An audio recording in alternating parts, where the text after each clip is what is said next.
on a viewing stand above a portrait of the nation's founder, Kim Il-sung, North Korea's leader, Kim Jong-il, and his son, Kim Jong-un, watched the largest military parade in the country's 62-year history this past weekend. 16,000 troops. These parades take place every 5 or 10 years here in North Korea, but what makes this one different is us.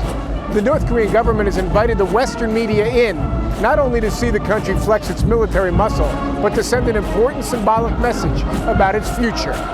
Some of the missiles say defeat the U.S. military.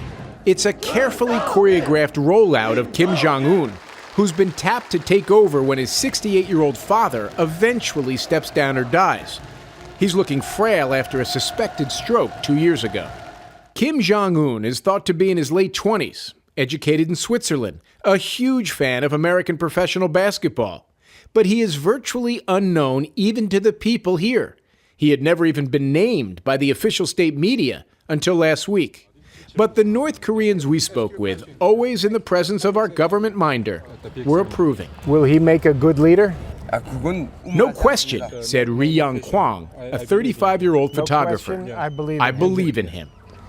As you can see, calling the country's founder, Kim Il-sung, larger than life is actually a bit of an understatement here in North Korea. His image dominates all parts of life.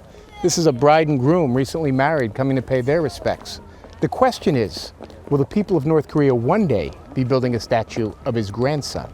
To keep this dynasty going, they need to really make Kim Jong-un into another almost cult-like deity because North Korea is more like a cult than it is a country.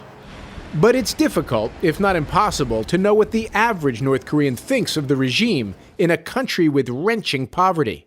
A third of the children here are stunted by malnutrition, according to the UN. Did you see the parade on television? Yes, I saw it. What did you think?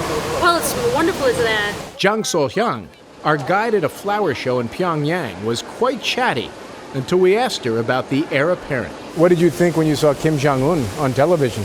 Let's go upstairs and have a look first. If the point was to gain wide exposure for Kim Jong-un's debut, the North Koreans succeeded. More than 100 reporters from 18 countries were here covering it. Extremely unusual, if not entirely unprecedented. Jim Axelrod, CBS News, Pyongyang, North Korea.